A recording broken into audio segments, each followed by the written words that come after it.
सर्गींचे मन्ना स्वीकार करूंक तुमकां सगळ्यांकी जेजू क्रिस्ताच्या नांवान आमी स्वागत करता.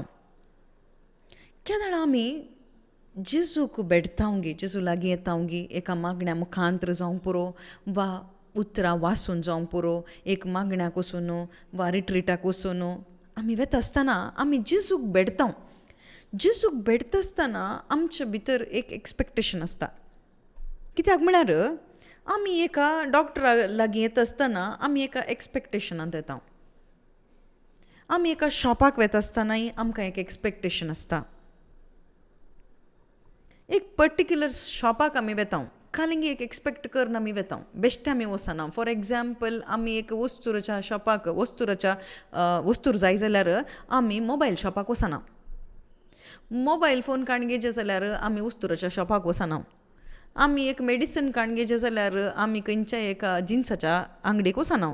तशेंच आमी हर एक आमकां कितें जाय गी तें आमी मोलाक घेवंक त्या एका पर्टिक्युलर जाग्याक आमी वेता. आमकां लॉयर जायचे जाल्यार लॉयराच्या ऑफिसाक वेता, पोलिसाची आवश्यकता आसा जाल्यार पोलीस स्टेशनाक आमी वेता. अशें आमच्या गरजे प्रकार आमी एका जाग्यार वेता. पूण एक बावार्थी तूं जावन, देवाचो भुरगो तूं जावन, क्रिस्तांव जावन आमी देवा लागीं वेता. कित्याक? आमी मागणें करचें जावं पुरो, उतरां वाचचीं जावं पुरो, देवाळाक वचचें जावं पुरो, आमी देवा लागीं येता. कित्याक वेता? आतां सकाळीं सर्गींचें मन्ना आमी सेवंक हांगासर जमल्या नेंगे. कित्याक आमी आयल्या? कित्याक आमी आयकून आसा? बायबलांत आमी पळयल्यार यात रितीचें सवाल थंयसर पेद्रू जेजू लागीं विचारता. मातेवाचो वांचेल चॅप्टर 19:27 आमी वाचता. मातेवाचो वांचेल चॅप्टर 19:27 तितल्यार पेद्रू उलोवन म्हणालो. पळया, पेद्रू हांगासर एक सवाल विचारता जेजू लागीं. जेजू क्रिस्ताचें थंयसर जाप आयकून तो एक थंयसर सवाल विचारता. थंयसर एक कितें म्हणटा म्हळ्यार जेजू थंयसर म्हणटा, थंयसर बाचाव जावचें कोणें? ग्रेस्त मनीस सर्गींच्या राजांत तितलेंच साऱ्यान रिगासो ना. खरें तरी सुवेच्या बिड्यांतल्यान पाशार जायत. तर कोण बाचाव जातले म्हणून पेद्रू विचारता. ताच्या उपरांत मनशाक असाध्य पूण देवाक साध्य म्हणून सांगता. तर पेद्रू सांगता थंयसर, पळय, आमची बायल भुरगीं आमचें काम सक्कड आमी तुज्या सांगात आयल्या गे. तर आमकां कितें मेळटा? त्या युवकाक कितें मेळटा? ग्रेस्त मनशाक कितें मेळटा म्हण विचारूं ना. आमी न्ही गे तुजो पाटलाव करचो. हर एका दिसा आमी न्ही तुजी उतरां आयकुची. हर एका दिसा मागणें करचें आमी न्ही गी. तुका स्तुती करची आमी न्ही गी. हर एका दिसा आमी मागण्याक एटेंड जाता न्ही गी. तुज्या फाटल्यानच आमी येता. हर एका दिसा आमी बायबल वाचता, पर्सनल प्रेयर करता, डेली चर्चाक आमी वेता, हप्त्याक एक पटी इगर्जीक वेता, मात्र न्ही बायबल क्लास खंय तें खंय मागणी खंय सगळं आमी करनासा. Every day we are coming behind of you. What will get? आमकां तुजे तावन कितें मेळटा? कितें लाभ आसा? असलें एक सवाल आमच्या मनाक जायते पुटी आयलां जावंक पुरो वा जायतीं जाणां आमकां विचारलां जावंक पुरो. थंयसर 27 वर्स आमी वाचया. थंयसर सांगता, आमी पळय सक्कट सांडून तुजो पाटलाव केला, आमकां तर कितें मेळटलें? आमी सक्कट सांडलां, तुज्या फाटल्यान आमी आयल्या, आमकां कितें मेळटलें? तर आमकां कितें मेळटा? आमच्या मायंडाक असलें सवाल आयलां जावंक पुरो. येतात. आमी ह्युमन बिईंग, आमी मनशां. We think humanly. त्याच रितीन आमच्या सांगात आसचीं मनशांत तीं सारूंक पुरो. आमची फॅमिली मेंबर्सूय सारूंक पुरो. आमच्या कुटुंबाचे संदे जावंक पुरो, सक्कड विचारूंक पुरो. असलेंत सवाल तुमकां विचारूंक जावंक पुरो. अशेंत सवाल एक जोबाचो, जोबाची बायल थंयसर जोबाक विचारता. जोबाच्या ग्रंथांत आमी 2:19 आमी वाचता. ओके, 1:19 आमी वाचता. थंयसर कितें म्हणटा म्हळ्यार, तूं देव देव देव म्हणून आहलें न्ही, तुका कितें मेळ्ळें? इतलो देवाच्या विशयान तूं चिंतून आसली. सकाळीं विग्गी उठून तूं बली भेटयतलय, तुज्या भुरग्यां खातीर तूं मागणें करतलय, भुरगीं पातां करतात कोण ना म्हणून तूं थंयसर कितें सकट बली भेटोवन आहली, कितें सकट करून आहली. उतार काडल्यार पुरो देव देव देव म्हणून आहली. आतां तुजी परिस्थिती पळय, तुजीं भुरगीं मेल्यांत. 10 जाणां भुरगीं आमकां आहलीं, ती सकट मेली. देवान कितें राखलें गी तांकां? तुमकां तशें सवाल विचारूंक पुरो. तुमच्या जिवितांत तुमी देव देव देव जेजू जेजू उतार उतार म्हणून शुभ वार्ता मागणें मागणें म्हणून बावाडतान तुमी धांवता आसतना, जेजू क्रिस्ताच्या फाटल्यान तूं येता आसतना तुज्या जिवितांत तुज्या कुटुंबांत कश्ट आयल्या जावं पुरो, नश्ट जालां जावं पुरो, दूख आयल्या जावं पुरो, वा थंयसर अवघडां जाल्यां जावं पुरो, तवळ थंयसर जण जॉबाच्या बायिल्ले बरी तुकाय थंयसर सवाल करूंक येता. तूं गेलें न्ही देव देव म्हणून, कित्याक तर तुज्या भुरग्याक वाचोवना देवान, कित्याक तुज्या घोवाक वाचोवना, कित्याक देवान तुज्या बायिल्लेक राखूना, कित्याक इतलें देव तुका थंयसर कश्ट दिवन आसा. देव नीज जावन बरो जाल्लो जाल्यार तूं म्हणटाय देव बरो म्हणून तूं सांगताय. पूण खंय गेलो तुजो बरो देव? कित्याक तर तुज्या जिवितांत इतले कश्ट आयल्यात, कितलें वायट जालां तुज्या जिवितांत. तुजें मायंड विचारूंक पुरो, तुज्या सांगात आसली विचारूंक पुरो, तुजे फ्रेंड्स विचारूंक पुरो, तुमच्या प्रेयर ग्रुपांत आसली विचारूंक पुरो. जॉबाच्या बायलेन विचारलें, बायलेन विचारलें म्हळ्यार सांगात आसचेंत विचारलें जाल्यार कितले गे वर्सां सांगात आहली. 10 जाणां भुरग्यांक जल्म तिणें दिल्लो. 10 जाणां जल्माल्या उपरांत जॉबाच्या सांगाता कितलो ती जियेल्या. आनी तित बायल जॉबा लागीं आसचो तो भावार्थ थंयसर ताणें अर्थ करून येतलो. आनी तित विचारता, तसलें सवाल विचारता देवाक थंयसर दूशण करन तुवें मरून नजो गी. ते म्हणटा पळय, तूं एक पळया तेन्ना ताच्या बायलेन म्हळें, तूं तुज्या प्रामाणीकपणांत आनी कितें रावताय, देवाचेर शिराप घाल आनी मोर म्हणटा. पळया हांगासर ती म्हणटा, पळया देवा सांगात आसच्या असल्या मनशाक असल्या परिस्थितीक घालता गे. आमी मागण्याक येता, कित्याक येता म्हळ्यार असल्या परिस्थितीक आमकां वायटाक व्हरनाका सोम्या. आमी मागण्यांत तेंत म्हणजे वायटाक भिवन आमी मागता, वायटाक वळख करनाका सोम्या, आमकां राग सोम्या. आमच्या मायंडांत वायट आसचें म्हळ्यार खंयचें वायट आसा? आमच्या वायटांत हांव आमकां राग म्हणटाना आमकां वायट म्हळ्यार आमच्या मनांत कितें येता? ताळणेक पडनाका मागता आमी. खंयचें वायट आमच्या मतींत येता, खंयची ताळणी आमच्या मतींत येवचे? एक्सिडेंट जायनातले बरी आमकां राग, कितलीं जाणां पिडेंत मरतात त्या पिडेतान आमकां राग, वा कितलीं जाणां जायत्या रितीन मरून आसात, थंयसर मर्डर जावन आसा, शुभ वार्ता परगट करतना थंयसर मारलें, जिवशी मारलें, असल्या वायटातून आमकां राग. हें तुमी विचार नजो म्हण न्ही, तुमी कितेंय विचार येत. पूण खंयच्या वायटा विशयान आमी मागून आसा? खंयच्या वायटांत नीज आमी राखाचे म्हणून आमी मागाचे? आमी बावार्थ होगडोवं नजो, बावार्थान दंडाल नातल्या बरी आमी मागाचे. खंयच्या आमकां वायट बावार्थ्याक येता म्हळ्यार बावार्थ दंडळोवचो संदर्भ येता. आमी अंत काळार जिवन आसा, आमच्या अखेरीच्या दिसांनी आमी जिवन आसा, जेजू क्रिस्ताच्या त्या येण्याच्या निरीक्षेंत आमी जिवन आसा. एक भावार्थी नव्यान जल्माला जाल्यार ताका थंयसर अंतीम काळ तसो प्रारंभ जालो. The moment you are born again, you are enter into the last days. अंतीम दिसांनी तूं एंटर जालें. जेजू क्रिस्ताच्या येण्याच्या त्या दिसाक आमी मुखार पळोवन रावची जाता. जो कोण नव्यान जल्माल्या दिसा, ते पवित्रत्म्या घेतल्या दिसा थावन आमी अंतीम दिसाक आमी पांय दवरता. सोम्या म्हाका वायटात हांव राख म्हळ्यार परते हांवें फाटीं वचूं नजो, विदावट लूजिंग दॅट होप. हांवें फाटीं परतूं नजो सोम्या, हांवें ती निरीक्षा ओगडाव नजो सोम्या, तो बरोवसो हांवें ओगडाव नजो सोम्या. ओगडावचें साध्य आसा गी आसा. हर एका दिसा हो सगळो संवसार सैतान आनी ह्या संवसारांत जायते बोधन, रॉंग टिचिंग्स आमकां परत फाटी व्हरचे चान्सीस आसा. असल्या बोधना तावन आमकां वायटा तावन राख सुमया म्हणून आमी मागाचे, त्या अर्थांत आमी मागाचे.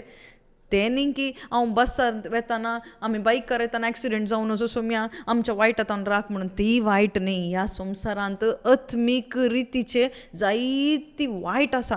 स्पिरिच्युअल विकेडनेस म्हणटात. अत्मीक रितीचे वायट आसा. ह्या एका वायटातावन, सैतानाच्या फोटींतावन, सैतानाच्या वंचनातावन, अविश्वासातावन म्हाका तूं राख सुमया. आजचे तावन राखूंक देवाक मात्र साध्य, मनशा तावन साध्य ना.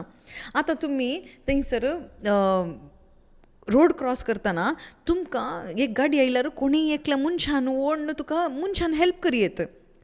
ऑफकोर्स देवानंत ताका हेल्प करूंक धाडला म्हणून पुरो. पूण अविश्वासातावन तूं पडून येताना खंयच्या मनशाक तुका राखूंक जाता. सैतानाच्या फोटींक तूं वळख जाताना तुजें मन थंयसर बेजारायन भरतना तातूंत भायर हाडूंक खंयच्या मनशाक जाता. खंयच्याय मनशाक साध्य ना. ते देवाक मात्र साध्य. देखूनच जेसू क्रिस्त म्हणटा वायटातावन आमकां राख म्हणून तुमी मागा म्हूण सांगता. देवा लागीं मागा म्हणटा. हें कितें दाखयता म्हणल्यार dependency. You are depending on God. You are not depending on yourself. You are depending on God. आज आमी ताचे पासून मागून आसांगी. वायट सोड्या. आमकां कितें मेळटा आतां पळया. जेसू क्रिस्ताक आमी पाटलाव केल्यार कितें मेळटा. जॉबान थंयसर जेसूचो पाटलाव केलो, कितें ताका मेळ्ळें. जेसू क्रिस्तान थंयसर दिल्लें तें थंयसर जाप थंयसर आसा. मातेवाच्या वंचलान चॅप्टर 19 थंयसर आसा. त्या दिसा पेद्रूक जायते व्हडलें कन्फ्युजन जालें जावंक पुरो. असली सकड आज्ञा पाळलेलो तो ग्रेस्त युवक जेजू लागीं आयिल्ल्या वेळार ताकाच मेळना म्हणलें. आतां थंयसर पयशे आशिल्ल्यांक जोडयेत म्हळ्यार हें सस्नीक जिवीत तांकांय जायना. देवाक मात्र म्हणून सांगून आसा. तर आमकां कित्याक सांगाता दवर न्हू तूं वचून आसाय. आमी तुजो पाटलाव करनासा. तुका सोडूंक जायना. तुजी ती सोबाई आमकां आकर्शण करनासा. पूण आमी शिरकल्यांव आतां. ओके, त्या कुरपेंत आमी शिरकल्यांव. देखून जेसू क्रिस्त थंयसर 28 वर्सान थंयसर सांगता. ओके, ताका जेजून जाप दिली. सतत हांव तुमकां सांगता, नव्या जिवितांत मनशापूत आपल्या मैमेच्या शियासनार बसून आसतना म्हजो पाटलाव केल्ले तुमी 12 शियासनाचेर बसून इस्रायलाच्या 12 कुळयांची नीत करतल्यात. हें आयकतना पेद्रूक इल्लें रिलॅक्स जालें जावंक पुरो. ओके, ताच्या मतींत कितें थंयसर थिंकींग. जेजू एक डेलिव्हरर रोमांत हांव आमकां सोडयता, एक राय तो जाता म्हणून ताच्या मायंडांत आसा. पूण तसलें खंयची सिमटम ताका दिसना. वो राय जावचे थंयसर एक राय करया म्हळ्यार तो दोमतेत आसा. केदाळे हांव एक राय जायचे रोमनारांक हांव धांवडयतां, रोमाकारांक धांवडयतां पूण म्हणून तली उतरां येवनात. पूण हांगासर उतरांक जाप दिवन आसा. कितें म्हणटा येता. तुमी हांव राय जाता आसतना, ओके, मैमेच्या सिंहासनार हांव बसता आसतना, ओके, तक्षण ताच्या मायंडान कितें गेलें. दाविदा राया बरी तो एक रायाच्या त्या एका सिंहासनार बसता. इस्रायलाच्या त्या एक राय जाता. ओके, त्या 12 कुळयांचे, ओके, इस्रायलाचे 12 कुळी तुमी, ओके, तुमी टीम लिडर्स 12 कुळयां बरी. ओके, ताच्या मायंडान तें येता. पेद्रून तेन्ना थिंक केलें कोण ना त्या टायमार. ओके, ओके, तर आमकां खंयचें एक पोजिशन मेळटा. पूण जेजू क्रिस्तान तें सांगलें न्ही. तें तांकां सांगलें सोड्या. ओके, त्या विशयान आमी चिंता करची नाका. ताच्या की श्रेश्ठ स्थान देवान आमकां दिलां. ताचे थंय ताच्या त्या इमेच्या जाग्यार ताच्या त्या सर्गींच्या राजान बसचें तें भाग एकल्या देवाच्या भुरग्याक बावाडत्याक देवान जेजू क्रिस्तान फावो केलां. ओके, 29th वर्स थंयसर एकल्यांक तें अन्वय जाता. ओके, एकल्यांक जाता. पळया, ह्या शिवाय जाणें म्हज्या नांवा पसत पळया. ओके, तें 28th पेद्रूक सांगत आसतल्या शिसांक तें आमकां नाका. आतां 29th वर्स आमकां तें ओके ते सांगता ह्या शिवाय जाणें म्हज्या नांवा पासोतो घरदार भाव भयणींक आवय बापायक भुरग्यां बाळांक आनी भूंय भाट सांडलां ताका 100 वांट्यांनी पाठी मेळटलें आनी तो सासनीक जिवीत जोडटलो. हे आमी कितलें बोधन आमी आयकलां आयकूनच आमी आसांव प्रामाणीकपणी आमी सांगया कोणा थावन हें करूंक जाता तसा आमकां गोत आसा हें जेजू क्रिस्तान उतरां सांगली असलींच उतरां आनी एक सांगता ओके असलेंच उतर लूक थंयसर सांगता 9:23 सांगता ओके आमकां सगळ्यांक पळोवन सांगता अरे एका दिसा मन्ना आयकुच्या अरे एकल्यांक वा रिट्रीटाक वेच्या अरे एकल्यांक थंयसर पळोवन जेजू क्रिस्त सांगता ओके उपरांत समेस्त लागीं उलोवन तो म्हणलो कोणी जर म्हजो पाटलाव करूंक कुशी व्हरता तर तो आपणाकच इन्कर करूं आपलो कुरीस दिसान दीस उखोलन घेवं आनी म्हज्या फाटल्यान येवं. हर एक होगडोवचें जेजू क्रिस्त सांगून आसा थंयसर खंयचें आपणावचें खंयचें ना संपादन खंयचेंय ना. आमी थोडे फावटी म्हणटा न्ही आमी जियोवचेंत बायल भुरग्यां बसोवतो म्हणून हांगासर कितें म्हणटा बायल भुरग्यांक उगडायल्या जाल्यार तुका म्हजो शीत जाताय म्हणून आनेकलो म्हणटा हांवें जियोवचेंच कितेंगी सकट आस्त पास्त संपादन करूंक म्हणून जेजू क्रिस्त सांगता म्हजे खातीर तुजी आस्त पास्त सकट तुवें उगडायचें म्हणटा. आनेकलो म्हणटा हांवें जियोवचेंत बायले पसत गोवा पसत म्हणटा थोडीं म्हणटात आमच्या आवय बापाय पसत म्हणटा दुसरी कोण आसात आवय बापाय आमच्या मुखार आसचे देव म्हणून थोडीं जियेतात पूण जेजू क्रिस्त हर ऑपोजीट म्हज्या नांवान म्हज्या उतरा पसत कोण सकट आवय बापायक जावं पुरो सांगात्याक तुज्या जीवन सांगात्याक होगडायतात जावं पुरो भुरग्यांक उगडावंक रेडी जातात गी आस्त पास्त तुजी पयशे होगडावंक तूं रेडी जाताय जाल्यार आखेरीक म्हणटा तुजो तो प्राण त्याग करूंक तूं तयार आसाय जाल्यार मात्र तूं म्हजो शीत जाताय नाजाल्यार ना. हे आमी ट्राय करना आसांव आमी प्रयत्न करनंत आसांव आमी बट वी आर ट्रायींग आतांय आमी प्रयत्न करनंत आसांव म्हणून आमी सांगता पूण जाल्यार ही एक आमकां क्वेश्चन आसा आमकां कितें मेळटा म्हणलें एक सवाल. पूण हांगासर जेजू क्रिस्तान सांगलें कितें 100 वांट्यांनी तुका मेळटा म्हणलें थंयसर ओगडायतल्याक प्रयत्न करतल्याक न्ही 100-fold इज फॉर हूम कोणाक वन हू लूजस everything not one who is trying to lose everything. कोण होगडावंक प्रयत्न करता ताका कितेंच मेळना कोण होगडायता ताका मेळटा म्हणटा तर हांगासर 100-fold एक्सपिरियन्स कोण अनुभव करनासा 100 वांट्यांनी कोण अनुभव करनासा कोण्णी आमी अनुभव करना कित्याक म्हळ्यार आमी होगडायना. मोगाच्या भाव भयणींनो ती एक जेजू क्रिस्तान उतरां सांगलीं पूण सांगाता आसल्या शिसांक जावं पुरो आयकलेल्या त्या लोकांक जावं पुरो ही जेजू क्रिस्ताक पाटलाव केल्ल्या कोणायकी तें करूंक जावना प्रॅक्टिकल करूंक जावना.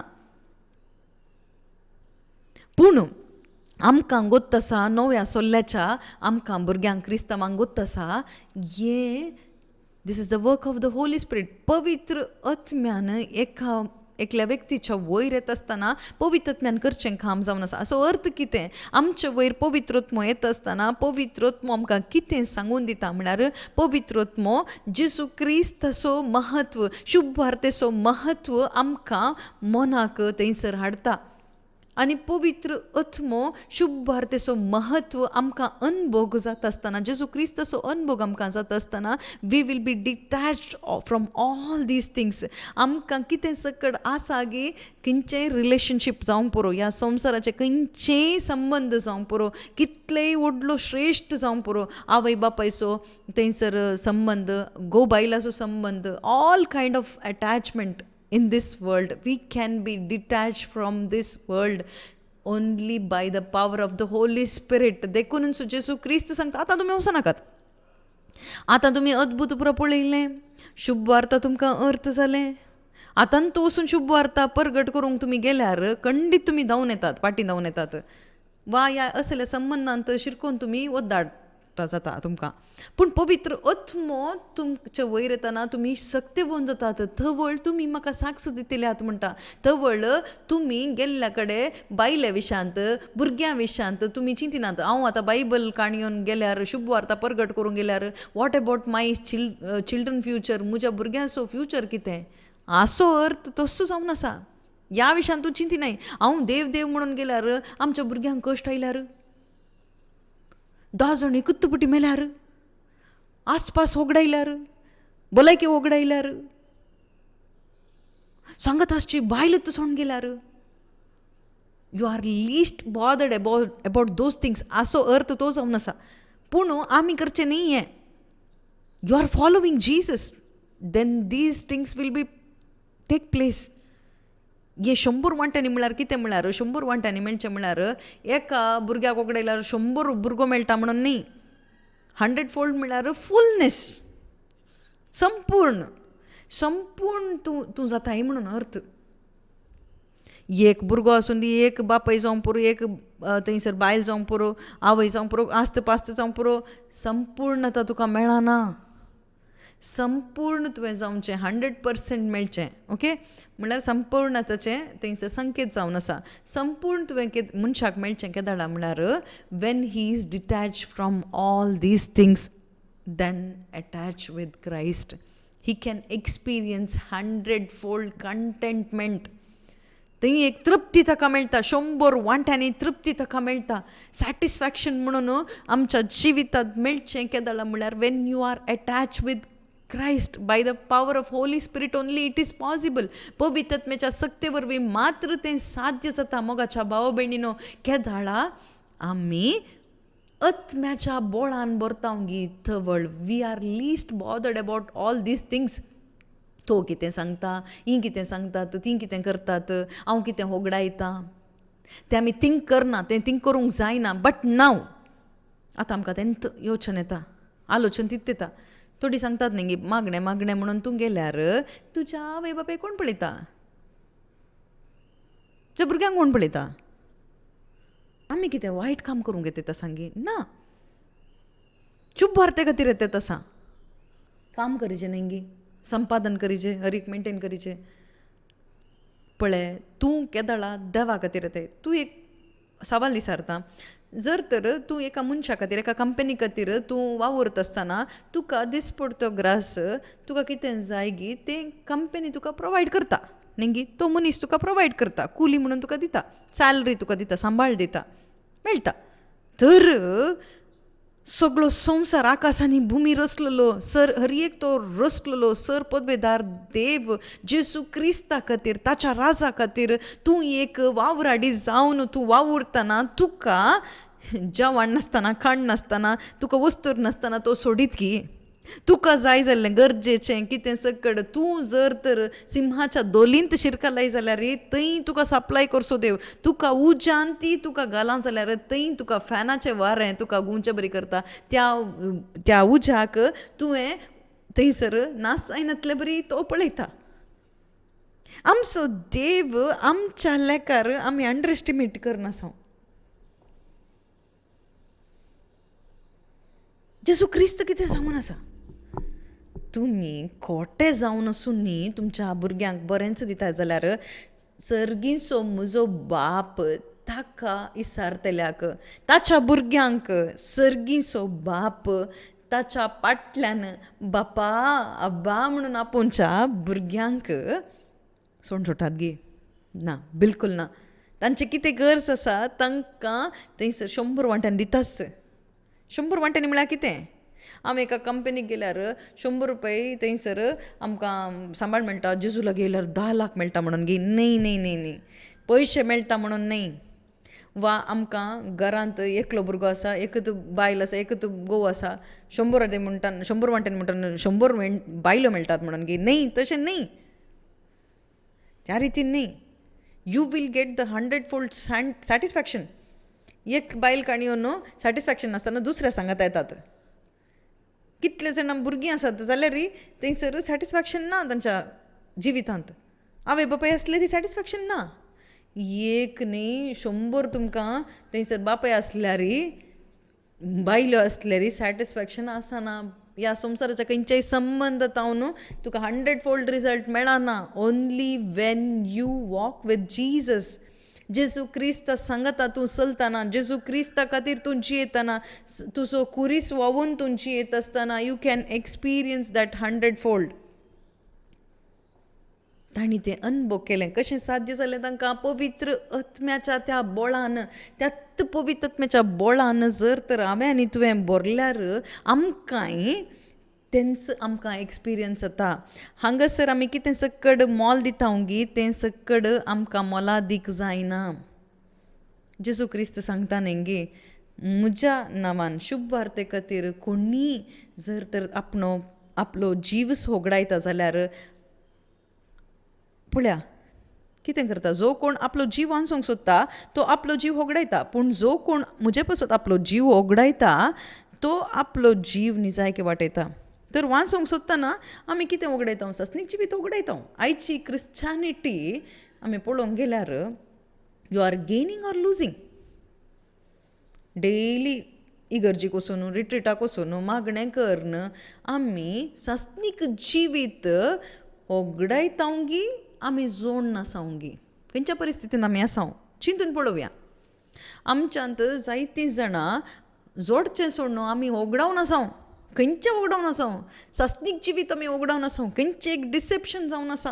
ह्या एका वायटांत थावन आमकां राग सोमया म्हणून आमी मागाचें. ह्या वायटांत थावन सोमया आमकां तूं राग. आमकां सस्नीक जिवीत थावन विंगड करिनाका सोमया. तें एक वंचन जावन आसा. त्या वायटांतल्यान आमकां राग. तुमी कोणीय त्या रितीन जायनातलें बरी. तुमकांत प्रोटेक्ट करा म्हूण सांगता. देखून हांवें कितें करीचें? देखून हांवें मागाचें न्ही. तें सोडून आमी जेजू क्रिस्ता लागीं येवन खंयच्या एक संवसाराच्या लाभा खातीर न्ही. तुमी थिंक करा ह्या विशयांत. आयच्या दिसाची जायती मागणी रिट्रीट कितें मुखार दाखोवन लोकांक आपोवन आसा, मनशांक आपोवन आसात. तुमी जेजू लागीं आयल्यार तुमकां हें मेळटा, तें मेळटा. आयच्या दिसाची जायते साक्ष्यो आमी पळयल्यार जेजू क्रिस्ता लागीं आयल्या उपरांत हाका काजार जालें, जेजू लागीं आयल्या उपरांत हाका भुरगें जालें, जेजू लागीं आयल्या उपरांत हांकां जॉब मेळ्ळें, जेजू लागीं आयल्या उपरांत हांकां कितेंय मेळ्ळें, ह्या संवसाराचें कितेंय ह्या संवसाराचें मेळ्ळें. तें कालें शुभ वार्ता म्हणून तुमी चिंतून आसात गी? ती शुभ वार्ता म्हणून तुमकां भोगतेत आसा गी. As human being it is good. पूण एक भावार्थी जावन तूं चिंत आसतना तें न्ही शुभ वार्ता. तूं जेजू लागीं येत आसतना तुवें साक्ष सांगिचें, नवें जिवीत म्हाका मेळ्ळें, म्हाका एक नवें जिवीत लाभलां, म्हाका नवी वाट दिसल्या. कितले दीस हांव संवसाराच्या वाटेन, मनशांच्या वाटेन, पयशांच्या वाटेन हांव चलून आसली. आतां म्हाका नवें जिवीत दिसलें, नवी वाट दिसली. जेजू म्हणली वाट म्हाका दिसली. जेजू पाटलाव म्हाका करूंक जाता. हें मेळाचें म्हाका. आज आमकां कितें मेळून आसा? आमकां मेळचें सगळें संवसाराची आशा, संवसाराची खुशी तृप्ती करूंक आमच्या भितर येवंक तसलो संदेश आमच्या भितर येता. पेद्रून तें विसरलें. आमकां संवसारांत कितें मेळटा म्हणून त्या दीस विसरलें. आमकां कितें मेळटा? What benefit we are getting? आमकां कितें मेळत? मोगाच्या भाव भयणीनो, ह्या संवसारांत आमकां मेळचें, ह्या संवसारांत जियेत आसतना आमकां मेळचें, संवसारांत थंयसर होगडायनातलें ती संपत्ती खंयची म्हळ्यार जेजू क्रिस्त जावन आसा. जेजू क्रिस्त मात्र. देखूनच सांत पावलो थंयसर सांगता, फिलिपिकारांक बरयल्ल्या पत्रांत 3:8 थंयसर सांगता, पळया सांगता आमकां, सोम्याच्या वळखीच्या अत्युत्तम फायद्याक सरी केल्यार सक्कडी लुकसाण म्हणून हांव लेखतां. ताचे पासून सर वस्तूंचो नश्ट हांवें भोगला आनी त्यो कोयर म्हणून हांवें लेखलां. कारण क्रिस्त म्हाका मेळा जाय, ताचे लागीं म्हजो एकवट जाय म्हणून म्हजो एकच शेवट म्हणटा. पळया, जेजू क्रिस्ताक वळखाचें, जेजू क्रिस्ताक वळखाचें सक्कड नश्ट म्हणून हांवें चिंतलां म्हणटा. म्हाका नाका खंयचें म्हणटा. हें केदाळ जाता? पवित्र आत्मो तुजे वयर येता आसतना पळया 3:8 थंयसर आमकांय तें सांगूंक जाता. सांगचें म्हळ्यार बेश्टें सांगचें न्ही तोंडांत. आतां थंड जाता म्हणून सांगिचें जाल्यार पयलें थंड तुवें अनुभव करिचें. उण जाता, दग जाता आसा म्हणून सांगचें जाल्यार फस्ट तुवें फील करिचें. तशेंच मागीर ताचे उपरांत सांगिचें. तशेंच फिलिपी 3:8 तुमी सांगिचें जाल्यार first you should experience it. तुवें पयलें अनुभव करिचें, ताचे उपरांत तुका सांगूंक जाता. नाजाल्यार आमी एक कपटी जाता. आमी बायबलांत आसा म्हणून सांगचें न्ही, आमी बोधन करिचें म्हणून सांगचेंय न्ही. पयलीं हांवें अनुभव करिचें, हे अनुभव हांवें सांगिचें. आतां थंड जायनासतना थंड जाता म्हणून सांगल्यार एक पोट मारलें जालें. तशेंच हांव हे अनुभव करना सांगी. So we need to be filled by the Holy Spirit. माग पवित्र आत्म्या पासून माग. ह्या घडये मागया आमी. मोगाळा बापा, आयच्या दिसा तुवें दिल्ल्या पवित्र आत्म्या पासून तुका वर्गा. पवित्र आत्म्या तूं आमच्या भितर निवास करून येतलें जाल्यार खंडीत जावन आमी संवसारा फाटल्यान, संवसाराच्या संबंदा फाटल्यान आमी व्यतेत आसल्या. पूण आज आमकां जेजू क्रिस्ताच्या एकवटांत एका दिसा आमचो कुरीस वोवून एका दिसा आमी इन्कार करन जेजूच्या फाटल्यान वचूंक आमकां पवित्र आत्म्या तुज्या बोळान तूं भरून आसाय. तूंच आमचें बोळ जावन आसाय. देखून तुका वर्गा सुम्या कोण सकड हो संदेश आयकलांगी त्या सस्नीक जिविता पासून तो जे म्हणल्या त्या बोळान बरोवन दीत सुम्या. एका संवसाराच्या संगतीतोन विंगड जावन सर्गींच्या त्या जेजू क्रिस्ता सांगाता मुखार वचूंक जाय जाल्लें पवित्र आत्म्याचें बोळ एकल्यान तें स्विकार जावन दी सुम्या. आमी संवसाराक सर्वल्ली न्ही, बगर सर्गींच्या राजाची परजा म्हणून त्या स्वताच्या जिवितांत त्या एका बोळान जिवंक जाय जाली कृपा फावो कर सुम्या. खंयच्याय बापा सैतानाच्या वायटाक आमी वळख जायनासतना त्या वायटांत हांव आमकां राख सुम्या जेजू. हें सगळें मागणें आमी करता जेजू क्रिस्ताच्या नांवी. आमेन.